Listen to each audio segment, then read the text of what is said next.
welcome to Fang Session channel, guys. For this content, for this video, guys, i-feature naman natin yung dalawang nag-molt na alaga natin, no? So, first, sa lineup natin, guys, ito yung ating Chromatopelma Cenepibescens or yung green bottle blue. Alright. Yun. So, freshly molted specimen, no? Ayan yung molt niya. Actually, hindi fresh. Parang siguro mga ilang days na rin to, no? Or a week. So, try natin siyang i-feed, guys, ng Lateralis roach. Tayo nito. Actually, kumakain yung mga roach natin eh. So, uy, mali pa yung pinagpasukan mo. Pasok doon. Okay. So, kuha muna tayo ng iba pa. Kasi yung lots natin, guys, nahulog. Iba yung pinagbagsakan.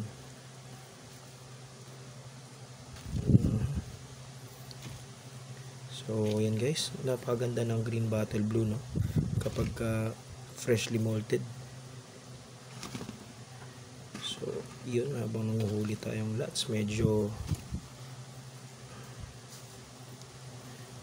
challenging kasi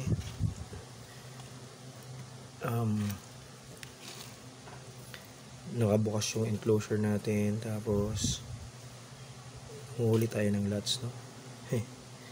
So yan, ano ba yung magpahuli? 6 hours later. Ito, nahuli na tayo ng isa. Ayun. Okay, take down. So, hindi pang mahulog sa ibang ano. So yan, guys, ito confirmed female na to, no? Confirmed female na tong ating GBB. So dalawang Chromatopelma Cenepibescens natin, and parehas silang female. So kunin na natin yung kanyang exo. Diyan ka muna. So yan, guys. Mukhang gusto nyo pa ng isa, no? Sige, pagbigyan natin. Bigyan pa natin yung isa. Oh. Ito ka. Oh. Yun. Ang hirap pag-focus, guys, sa ano, no? Sa iba-ibang angulo. Angulo eh. Yan. Napakaganda, guys. Oh. Parang nagiging common na siya sa hobby, pero maganda pa rin talaga siyang blue color, orange yung abdomen, green yung kanyang carapace. Ayan, kitang kita, no? Blue green. Ayan, no? So happy dance. Parang 1 week na yata to. 1 week ng post-molt. 1 week ng post-molt. So yun, kasi winasak na rin niya yung ano niya, yung webbings niya. Okay, so yun. Yan yung ating Chromatopelma Cenepibescens. Okay, sa next naman tayo. Okay, for our next specimen feature sa video na to, guys. Ito yung last time na molt, nagkaroon tayo ng time lapse, no? So ayun, guys, yung kanyang exo. Ito yung Toad to Cattle Vegans. Ganda. Actually, ito rin yung mga isa sa mga underrated na mga ano, no? Underrated na mga tarantulas. So ayun, guys, makikita nyo, no? Yung kanyang legs.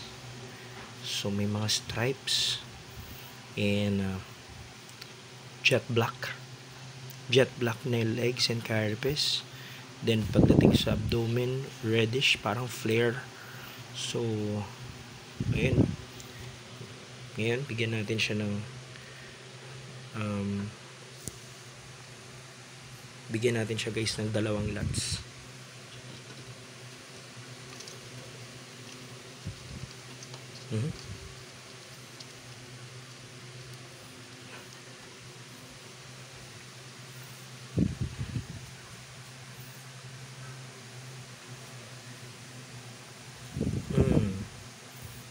Nice takedown. Ganda, no? Napakagandang specimen, guys. Female din to, guys, ha. Confirmed female na rin to. Yung ating Tultucato Vegans. Ganda, oh.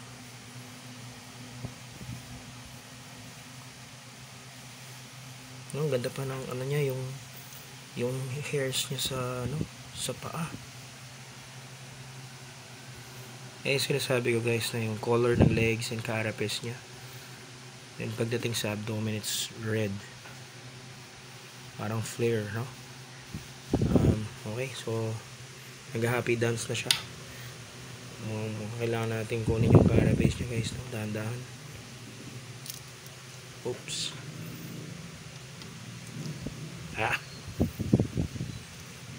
Hindi yan. Wala na, dinamba niya na, guys. Masyado na siyang gutom. Yan, no?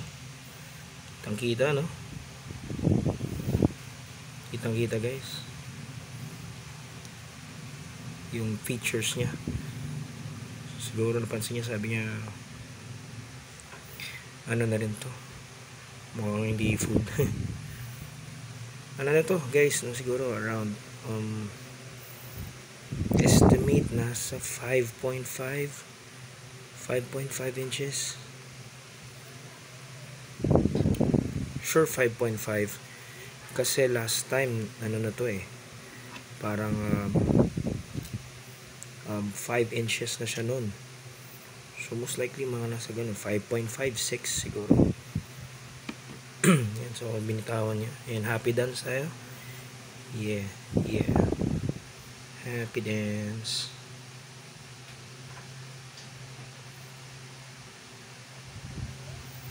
Yan, guys. So ito yung mga common natin sa hobby, no? Pero still napaka majestic nila, ang gaganda nila, guys. Ang ating Tultucato Vegans.